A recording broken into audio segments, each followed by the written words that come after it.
오늘 본문 말씀은 민수기 1장 47절에서 54절입니다. 민수기 1장 47절에서 54절.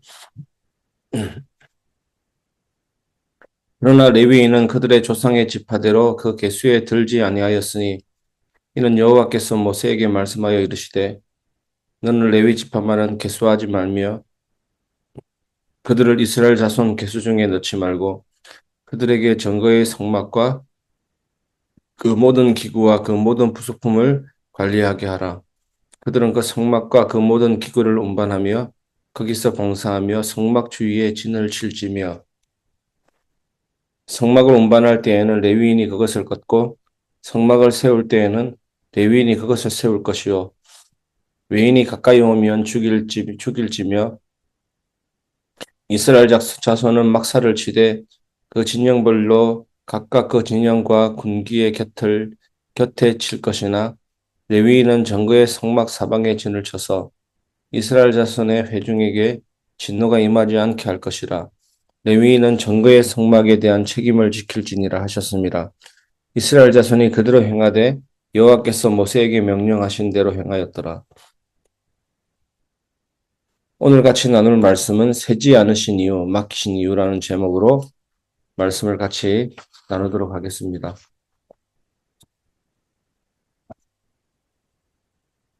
민수기 하면 가장 먼저 떠오르는 것이 숫자입니다. 그리고 이름, 지파 나누는 등등.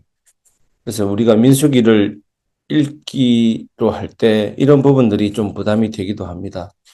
왜냐하면 이 숫자가 나하고 무슨 상관이 있는지 싶기도 합니다.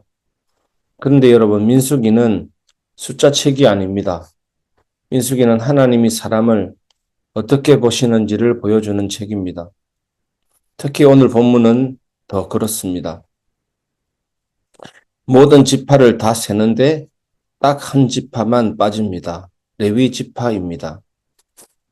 여러분, 빠졌다는 것은 무시당했다는 뜻이 아닙니다.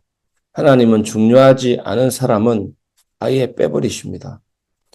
반대로 너무 중요한 사람은 다른 기준으로 다루십니다. 그래서 오늘 질문은 이것입니다. 하나님은 왜 레위인은 세지 않으셨을까? 그리고 왜 그들을 성막 곁에 세우셨을까입니다. 첫 번째, 하나님은 어떤 사람은 싸움에서 빼시고 거룩으로 옮기십니다. 여러분, 레위인이 왜 계수에서 빠졌습니까? 싸울 사람이 아니었기 때문입니다. 그런데 여기서 오해하면 안 됩니다. 싸우지 않는다고 해서 역할이 가벼워진 것이 아닙니다. 오히려 더 무거운 자리로 옮겨진 것입니다. 왜냐하면 하나님은 레위인을 전쟁터가 아니라 하나님의 임재 앞으로 부르셨기 때문입니다. 출애굽기 32장에서 금송아지 사건 기억나시지 않습니까? 모세가 산으로 기도하러 올라갔을 때 아론은 은근 배물을 다 모아서 금송아지를 만듭니다. 이 금송아지가 너희를 인도해낸 여호와라고 합니다. 사람들이 음란하듯 우상을 섬기면서 열광을 한 것입니다. 그때 모세가 내려와서 이 광경을 보았을 때 말이 나오지 않았습니다. 그때 모세가 하는 말이 누가 여호와 편에 서겠느냐 했습니다. 그때 레위인들이 레위인은 그때 당시 구별되지 않았는데 레위 지파 사람들이 모세 앞으로 나오게 되는 겁니다. 누가 여호와 편에 서겠느냐 했을 때 레위 지파가 모세 앞에 나와서 이제 헌신을 하게 된 겁니다. 그때 모세가 레위 지파에게 칼을 차라. 다 칼을 차고 이제 우상숭배에 참여한 사람들, 주도한 사람들을 다 죽이라 했을 때 그 사람들이 칼로서 다 죽이게 됩니다. 그때 모세가 레위인들한테 너희가 여호와께 헌신되었다라고 고백하면서 그때부터 구별이 되는 것입니다. 그 사람들이 레위인입니다. 그래서 하나님은 이렇게 말씀하신 겁니다. 너희는 이제 칼 들고 싸우는 사람이 아니라 내 거룩을 지키는 사람이 되어라. 레위인이 거룩을 지키는 그 행위를 하는 것을 보고 하나님은 영원히 레위 지파를 거룩을 지키는 사람으로 세우게 된 겁니다. 여러분, 이게 중요합니다. 하나님은 우리를 다 같은 자리에 세우지 않으십니다. 누군가는 앞에서 뛰게 하고 누군가는 뒤에서 지키게 하십니다. 그런데 문제는 언제 생기냐 하면 내가 서지 말아야 할 자리에 서려고 할 때입니다. 하나님이 빼신 자리로 다시 들어가려고 할 때입니다. 하나님은 싸움을 빼셨는데 우리는 자꾸 싸우려고 합니다. 하나님은 지키라 하셨는데 우리는 증명하려고 합니다. 그래서 인생이 힘들어지는 경우도 있습니다. 두 번째, 하나님은 성막을 중심에 두시고 레위인을 방패로 세우십니다. 본문을 보면 계속 나오는 단어가 있습니다. 증거의 성막. 이건 그냥 텐트가 아닙니다.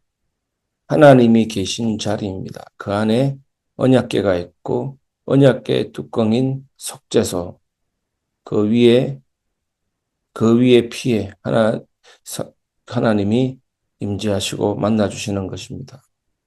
그리고 하나님은 성막을 진영 한가운데 두시고 레위인을 그 사방에 둘러 세우십니다. 왜 그렇습니까? 53절에 답이 있습니다. 진노가 임하지 않게 하려 하십니다. 여러분, 이 말이 무슨 뜻입니까? 레위인은 봉사자가 아닙니다. 방패입니다. 공동체를 대신 맞아주는 완충지대입니다. 그래서 하나님은 이렇게까지 말씀하십니다. 외인이 가까이 오면 죽일지며. 이건 무섭게 하려는 말이 아닙니다. 거룩은 가볍게 다뤄질 수 없다는 뜻입니다. 거룩하신 하나님 앞에 우리가 함부로 나아갈 수 없는 그런 존재들이지만 하나님 앞에 서면 우리가 얼마나 보잘것없고 무능력한지 알게 되는 것입니다. 그래서 피가 필요하고 예수님이 필요합니다. 그 은혜로 우리는 담대히 나아갈 수 있게 된 것입니다. 거룩은 가볍게 다뤄줄 수가 없는 것입니다. 오늘 교회도 똑같습니다. 직분은 자랑이 아닙니다. 직분은 공동체를 살리는 책임입니다. 그래서 하나님은 아무나 아무 자리에 세우지 않으십니다. 여러분, 각 자리에 있는 사람들을 위해서 기도해 주시기를 바랍니다. 여러분이 지금 서 있는 그 자리, 그게 가정이든 직장이든 교회든 그 자리는 하나님이 공동체를 보호하기 위해 여러분을 세워두신 자리입니다. 세 번째, 하나님이 정말 기뻐하시는 건 그대로 행함입니다. 마지막 54절을 한번 보십시오. 이스라엘 자손이 그대로 행하되. 여러분, 오늘 이 말씀에는 기적 이야기도 없습니다. 눈물 이야기도 없습니다. 다짐도 없습니다. 그냥 한 문장입니다. 말씀하신 대로 했다. 여러분, 이게 신앙입니다. 신앙은 감동이 아니라 순종의 반복입니다. 하나님은 복잡한 해석보다 그래서 했냐를 물으십니다. 그래서 저는 항상 기도할 때 기도의 첫 번째가 그겁니다. 내가 전한 이 말씀을 먼저 사는 존재가 되게 하옵소서. 기도가 사역의 기술을 위한 방식이 아니라 영혼의 호흡이 되게 하여 주옵소서. 항상 이렇게 기도하고 있습니다. 레위인은 자기 자리를 지켰고 지파들은 자기 진영을 지켰고 모두가 하나님이 정하신 질서를 존중했습니다. 이렇게 될 때 광야 40년은 기적의 40년이 되고 광야 40년은 어떤 어려움도 해치는 그런 통과의 광야가 되는 것입니다. 그 결과 어떻게 됐습니까? 공동체가 보호됩니다. 하나님의 임재가 중심에 머물게 됩니다. 신앙이 무너질 때는 항상 이 순서입니다. 신앙이 무너질 때는 일단 자리에서 벗어나고 역할이 헷갈리고 말씀을 자기 지식으로 자기식으로 바꿀 때입니다. 내 입맛에 맞춰서 말씀을 곤란해서 해석하면 안 되죠. 굉장히 위험한 것입니다. 결론입니다. 세지 않으셨지만 가장 가까이에 두셨다.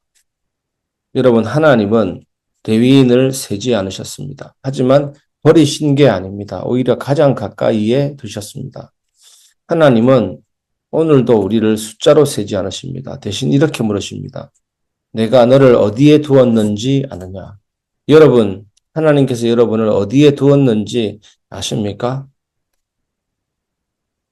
앞자리가 아니라 눈에 띄는 자리가 아니라 하나님이 정하신 그 자리. 오늘 하루를 마칠 때 이 한 문장만 남아도 충분합니다. 여호와께서 명령하신 대로 행하였더라. 이 한 문장이 저와 여러분 오늘 우리들의 고백이 되기를 주 예수님의 이름으로 축복합니다.